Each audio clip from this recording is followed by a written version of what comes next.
The story of Bolles begins with a man named Richard J. Bolles. Mr. Bolles lived during the late 19th and early 20th centuries, and he amassed a fortune trading stocks and bonds on Wall Street and mining silver in Colorado and developing real estate in Florida. Mr. Bolles died in 1917, leaving no lineal descendants, but only a mighty fortune, which was entrusted to the care of his longtime faithful secretary, Agnes Kane. Agnes Kane was a shrewd businesswoman, and she managed the estate so skillfully that it prospered and grew from one year to the next. In 1923, Agnes Kane married Roger Painter, who had been the office boy to Mr. Bolles, and who was now, through his marriage to Agnes, advancing himself considerably from his former station in life. Roger was many years younger than Agnes, a circumstance that did not seem to pose any impediment to their marriage, at least for the time being. Incidentally, this outfit is not the one he was wearing when he married Agnes. It would come a few years later when he was appointed a lieutenant colonel in the Florida militia and became known as Colonel Painter. The decade of the 1920s was marked by a great boom of prosperity throughout Florida. And in Jacksonville, the old orange grove of San Jose, Naranjal, as it was known in the Spanish days of Florida, was developed into a residential neighborhood called San Jose Estates. The centerpiece of the development was a lavish resort hotel designed by the noted architect Harold Saxelby, who also designed for Mr. and Mrs. Alfred I. DuPont of Wilmington, Delaware, a winter home known as Epping Forest, just a mile downstream.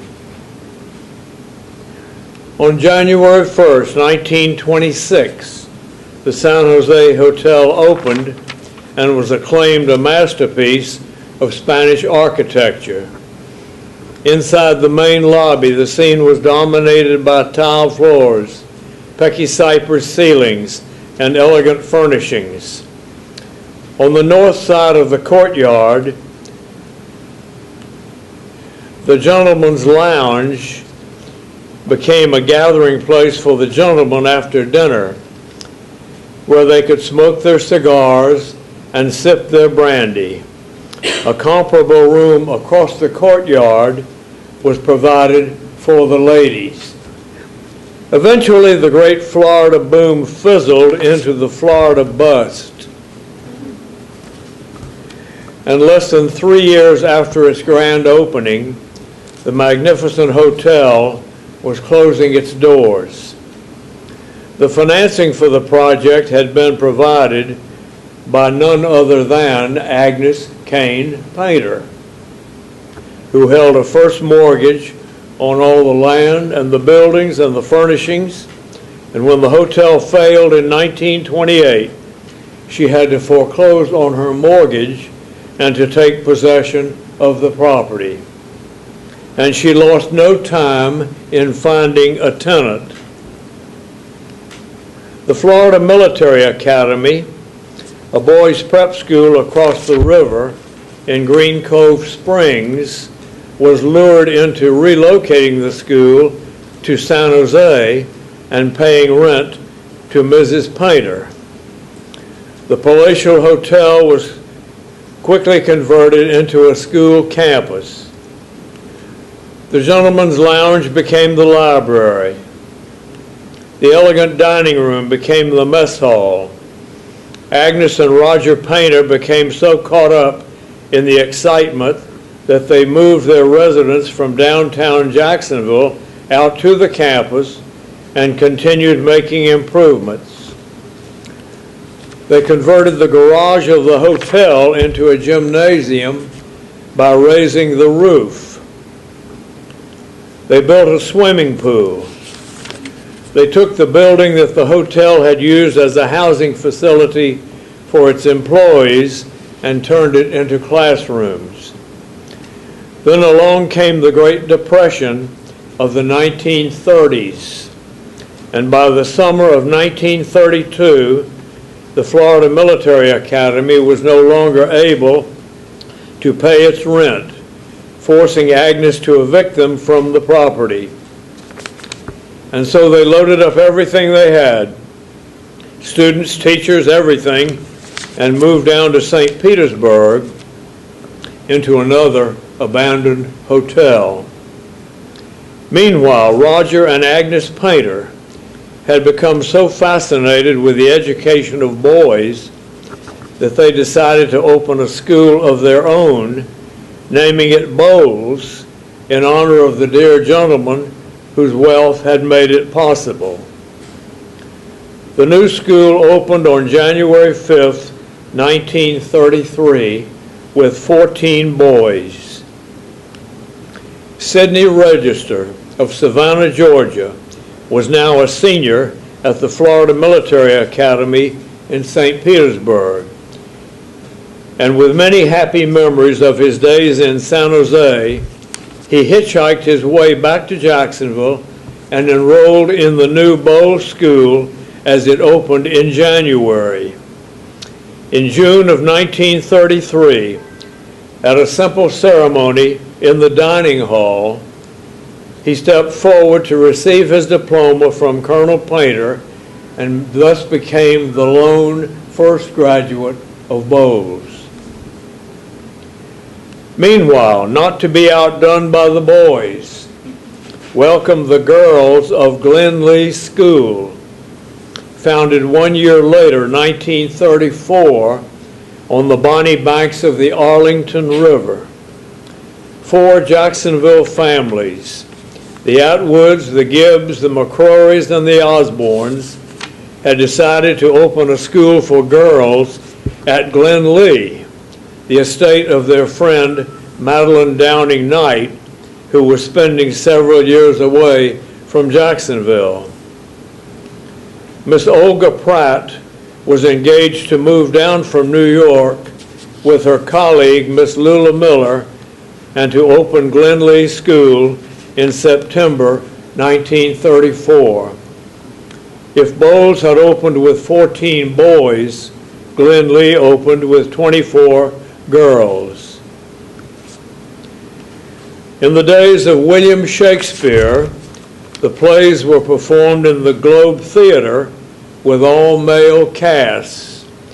At Glen School, they were performed in the open air with all girl casts. As You Like It in 1936 marked the beginning of a long tradition.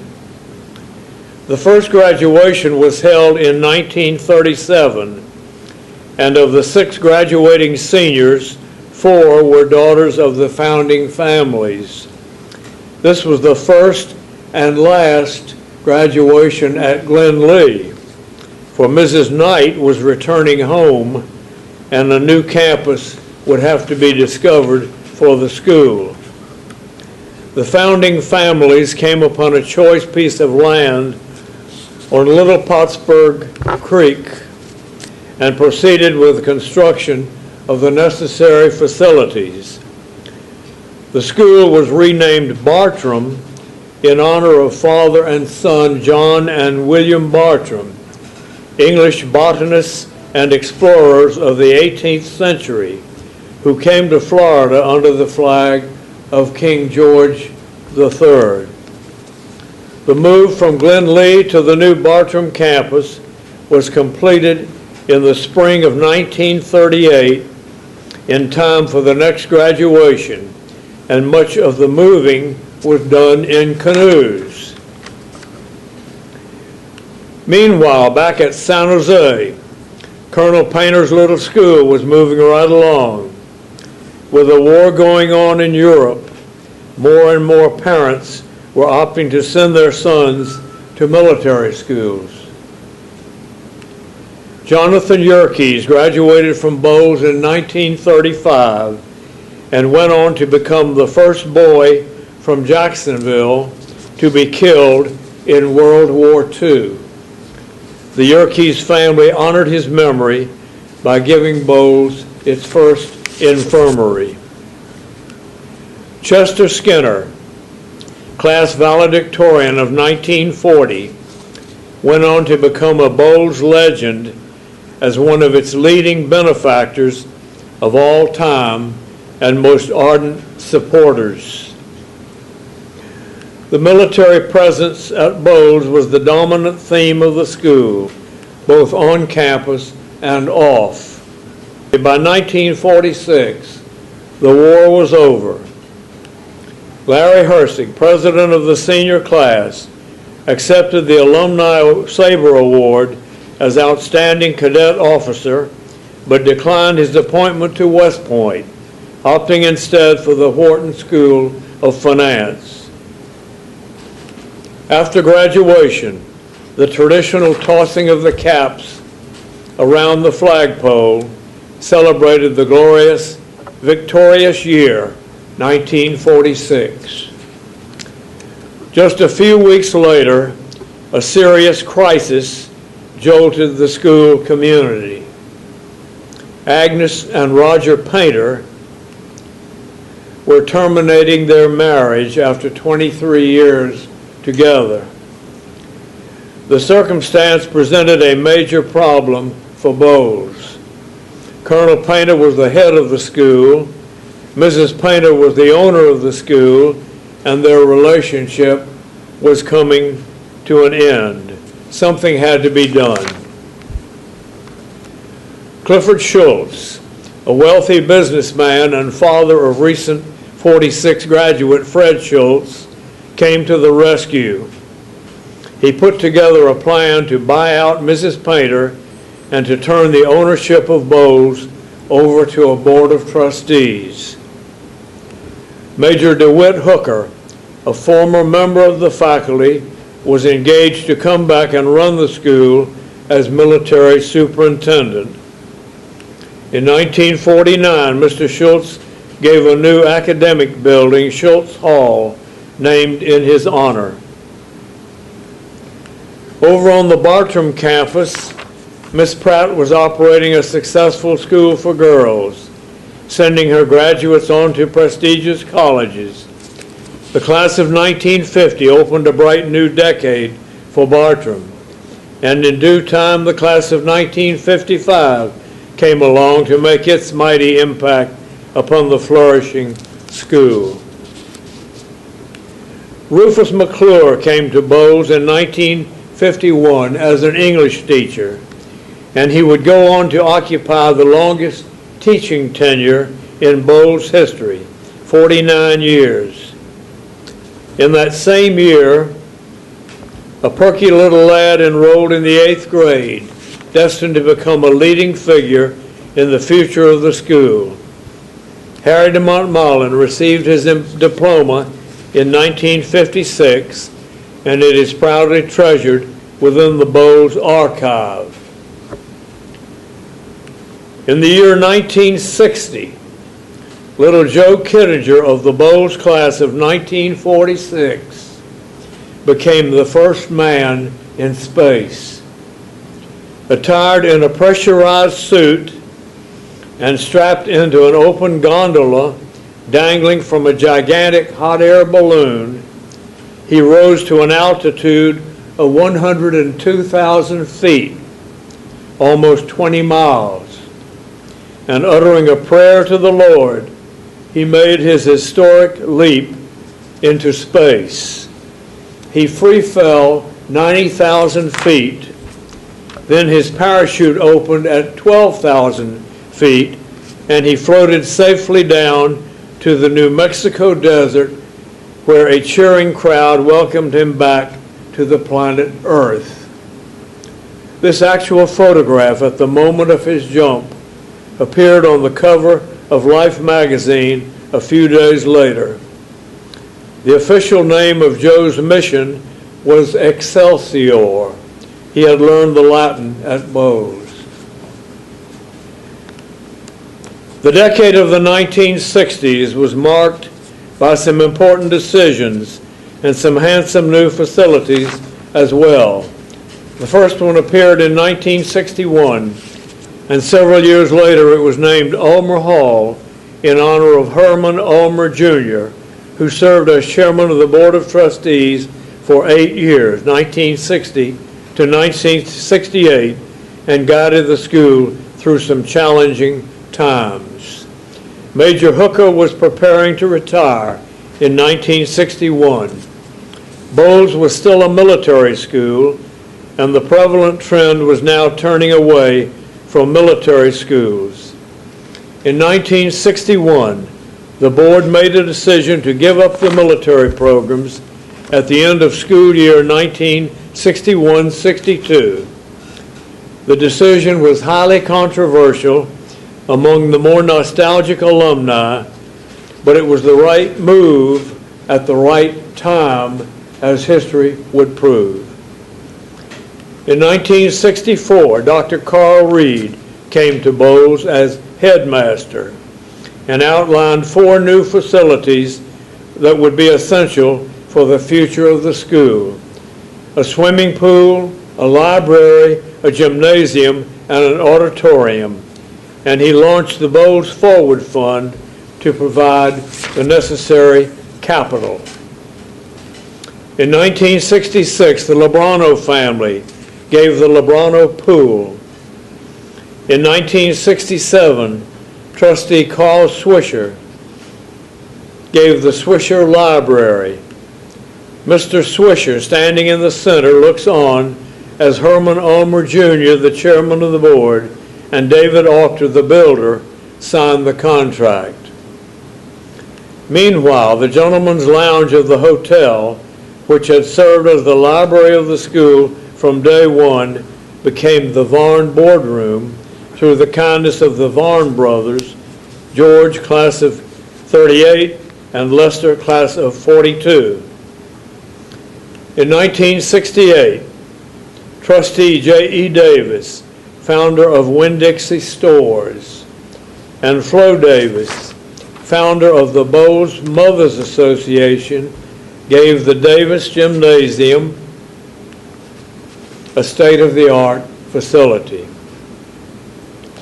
In 1971, coeducation entered the scene at Bowles, and at the 1972 graduation, Lynn Adams, by alphabetical fate, became the first girl to receive a diploma from Bowles.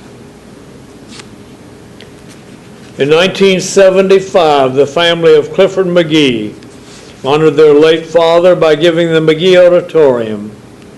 It marked the completion of Carl Reed's ambitious agenda for campus development at Bowles.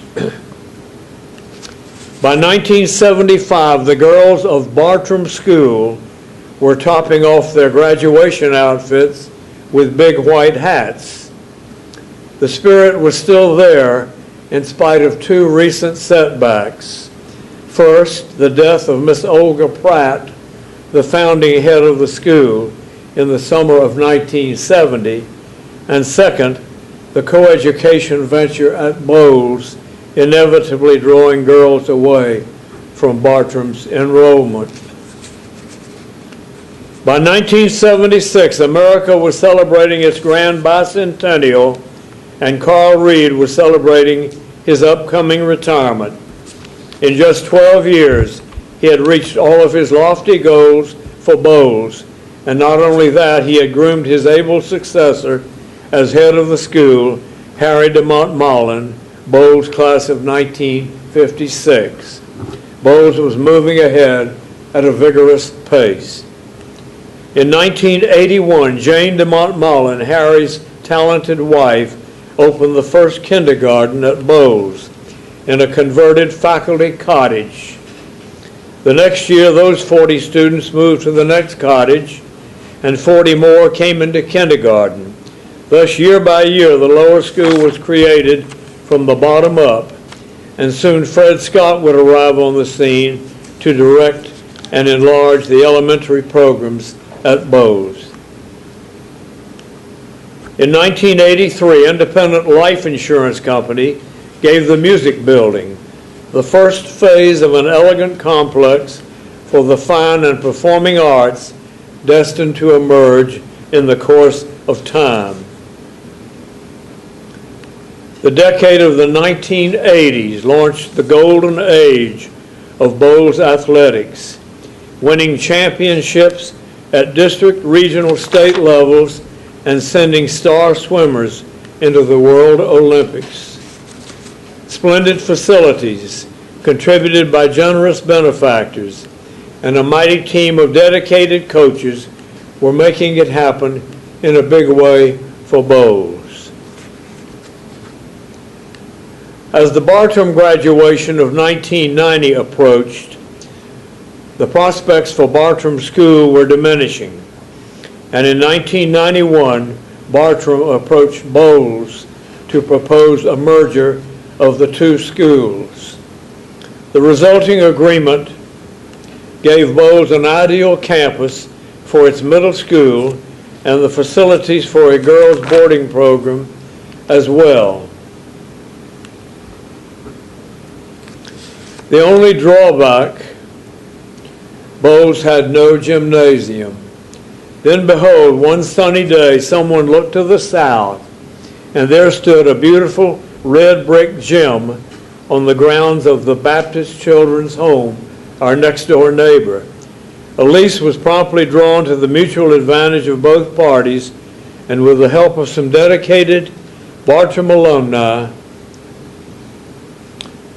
Bolles was ready to move its entire middle school to the Bartram campus, teachers and all, even the veterans, Frank Callahan and Summers Randolph. Under the able direction of Richard Anderson, the middle school has been flourishing ever since. As the biblical Solomon once said, there is a time to embrace. For Bartram and Bolles, the decade of the 1990s was definitely a time to embrace. And so it happened at last. Two old families united as one, the happiest merger under the sun. Some exciting new programs came along in the 1990s. Mark Frampton brought in rowing. Angela Blackledge brought in dancing. In the spring of 1994, Bolles staged its first venture into musical theater, Peter Pan, presented in the Florida Theater downtown, starring Leighton Yates flying in the title role and Wade Wilkerson as Captain Hook. There was a time when Bolles boys were willing to do most anything but sing. But by 1994, in the traditional holiday concert, they were singing and taking bows and singing again, a sign of good things to come. In 1998, Casey Shea led a stunning cast for Joseph and the Amazing Technicolor Dreamcoat. And in 1999, William Shakespeare came to Bolles with A Midsummer Night's Dream, equally amazing and dazzling. And the dreams were coming true. In 1999, Bolles opened the Ponte Vedra campus of Lower School. Veteran elementary educator Fred Scott led the way in transforming the former property of ATP, the tennis professionals, into an exciting new satellite campus for grades pre-kindergarten through 5 to serve the growing community of Ponte Vedra Beach. Once upon a time, a Broadway musical came along entitled, On a Clear Day, You Can See Forever. As the 20th century drew to a close, Michael Roberts of the Bolles class of 1996 climbed to the top of the tallest peak in the Western Hemisphere Aconcagua, in the Andes Mountains of Argentina. And there, with an orange and blue Bowles banner tucked inside his jacket, he celebrated the rising of the sun upon the turn of the century. It was a clear day, and he could see forever. Of all the graduates in the history of Bowles, among the most famous is Chipper Jones, class of 1990.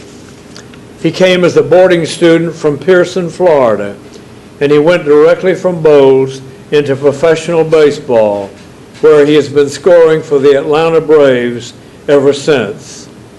If Joe Kittinger, the space pioneer, and Chipper Jones, the baseball star, are the more famous ones, surely among the most cherished and respected alumni of Bowles is Harry de Montmollin, who finally retired after 36 years of devoted service and dynamic leadership, passing the torch to his longtime colleague Edward Stapara to serve as interim headmaster and to carry on his noble work.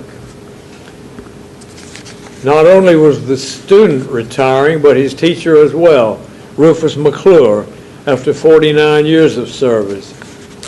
At the first graduation of the 21st century, the class of 2000 designated Harry and Jane de Montmollin and Rufus McClure as honorary members of their class and asked them to lead the recessional at the end of the ceremony, a precious moment for everyone present.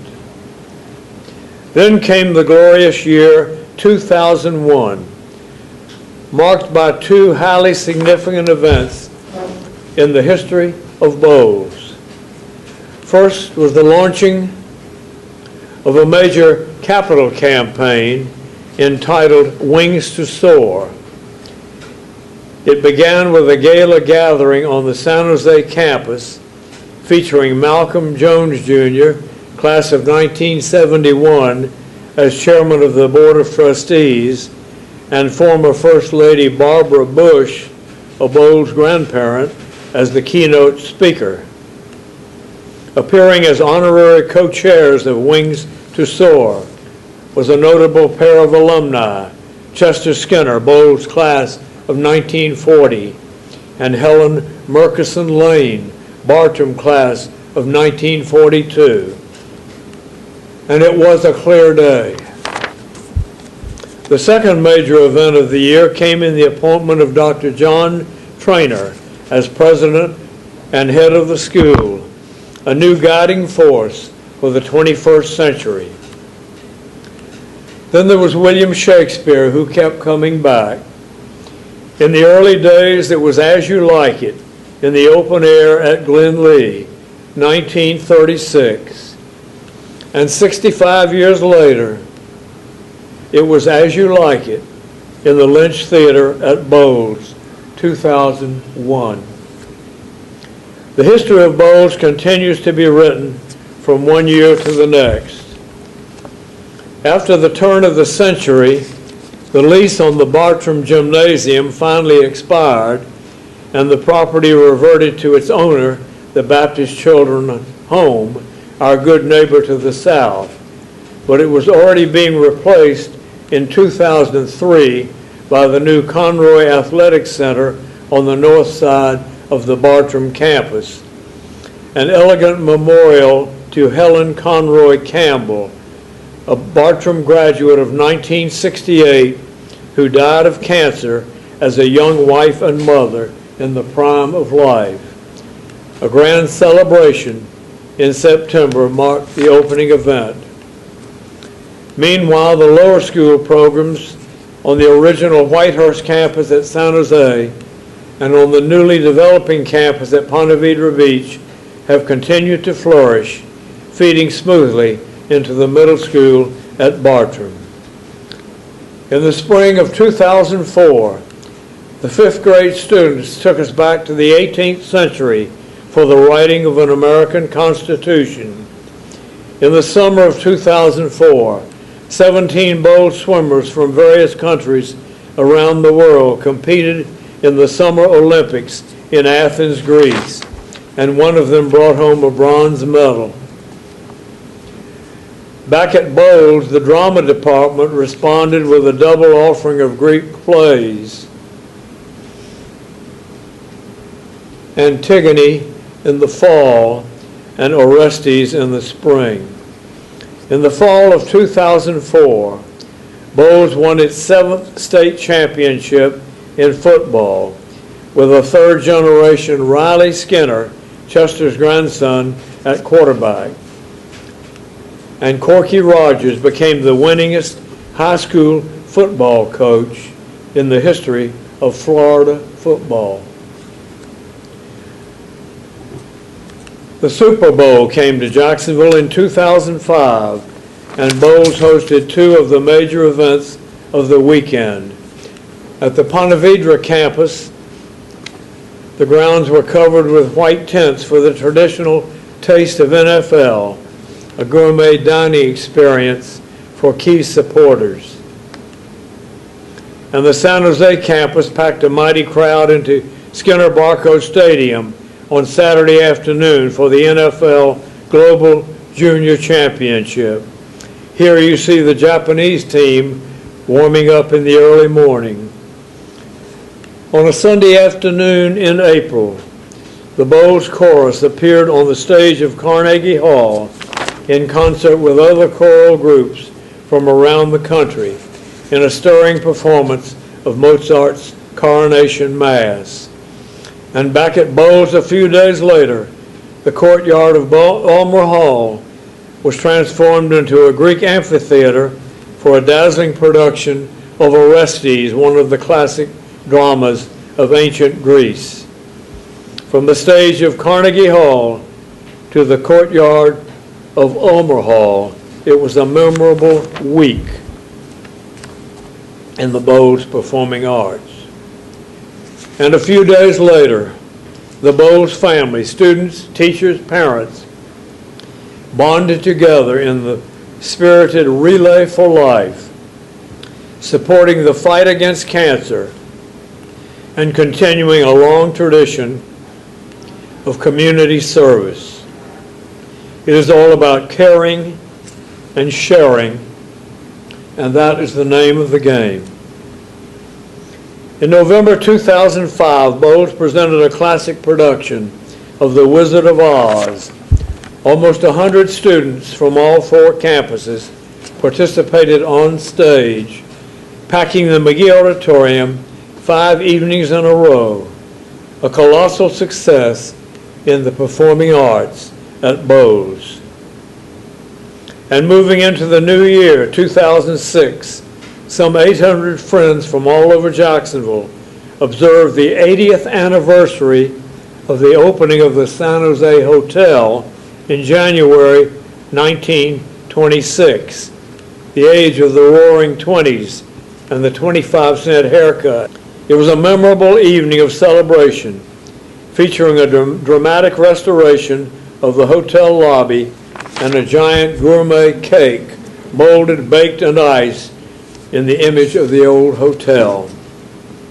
As for the Bolles School, preparing to enter its 75th year in the service of education, it assembled all the students and all the teachers from all 4 campuses upon the new permanent turf in Skinner Barco Stadium, spelling out in human letters the joyful message of celebration. And it was a clear day. During the historic anniversary year, Bolles added a new crown jewel to its Bartram campus for middle school, the elegant Betsy Lovett Arts Center, a fitting tribute to the legacy of Bartram School in the fine and performing arts. It was a jubilant weekend in early 2009 when Bolles presented its first middle school musical ever, Seussical Jr., on the stage of the new Bartram campus auditorium, an exciting experience at every performance. It seems that in the game of life, success breeds more success. Herbert Payton, the founder of Gate Petroleum Company, and a prominent Bolles parent, came forward with the first $1 million gift in the history of the school. Coupled with a similar grant from the Charles and Diane Rice Family Foundation, it enabled Bolles to construct a classic new waterfront facility on the San Jose campus to accommodate its flourishing program in rowing. Known as the Peyton Boathouse and Rice Family Crew Complex, it was completed and dedicated in May 2009. Over the years, many Bolles families have become solidly committed to their old alma mater. One prime example is the Bent family.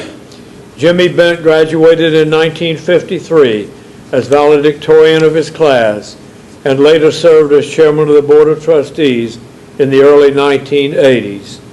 His wife, Patricia Paul Bent, graduated from Bartram School in 1955. Her father and her brother, the two Robert Pauls, both chaired the Bolles board in times past. A solid Bolles family, the Bents have shown their lasting appreciation to the school by making the largest single gift in Bolles history, $2 million, enabling Bolles to construct the new Bent Student Center, now gracing the front of the main campus at San Jose. As the year 2009 drew to a close, the Bolles class of 1957 dedicated a stately bronze sculpture undertaken as a team project by the entire class. It is entitled Transition, and it depicts the three phases in Bolles history, from boys military to non-military to coeducational, all in one masterful work of art. As President John Traynor announced his upcoming retirement at the end of school year 2012, after 11 years as head of Bolles, student morale and school spirit had reached a mighty peak, and the entire Bolles community rallied together to make it his finest year. The upper school musical Hello Dolly set the jubilant tone, and the final performance on Saturday night was dedicated to Dr. Traynor. All the sports teams rallied to the cause. Corky Rogers led the Bulldogs to their 10th state championship in football. The Bolles golf team won its first state title since 1939. And finally, led by boys and girls swimming, Bolles reached a grand total in all sports of 102 state championships. School spirit kept surging to new heights, and it would give Dr. Traynor a send-off that he could treasure forever. Moving into the new year, the school's academic programs continued to flourish and expand under the expert leadership of Scott Smith, the Bolles academic dean since 2003. One of the highlights of the new year came in the spring, when a prominent Bolles graduate returned to his alma mater to address the upper school students. It was Travis Tigert of the class of 1989, recently recognized by Time magazine as one of the 100 most influential people in the world for his dedicated work in the war against drugs in professional sports. In August 2013, Bolles opened with a new head of the school. Brad Johnson, a prominent Bolles alumnus and member of the Board of Trustees, stepped forward to lead the school as interim head until the search committee produced the ultimate winning candidate. The fall semester proceeded smoothly, highlighted by a brilliant production of the musical Annie. Richard Anderson, who had guided the Bartram campus of middle school ever since the merger in 1991 announced his upcoming retirement, and he was succeeded by Jack Milne, a longtime Bolles administrator. It was a clear day in January 2014 when the family of Chester Skinner gathered on the river campus to dedicate their latest gift to Bolles. Known as Commencement Point, it is marked by an American flag rising so high into the sky that it can be seen for miles away up and down the river, and by a phrase from the Bolles alma mater: "As the river flows before us, we move forward to succeed." The year 2015 brought a new leadership team to Bolles, headed by the youthful and dynamic Dave Farace. And once again, Bolles was moving ahead into an exciting new year. So there it is. At the ripe old age of 83, the school continues to thrive as a champion institution for young people from all over the world. 3 generations of alumni bear witness to a grand tradition, and time marches on.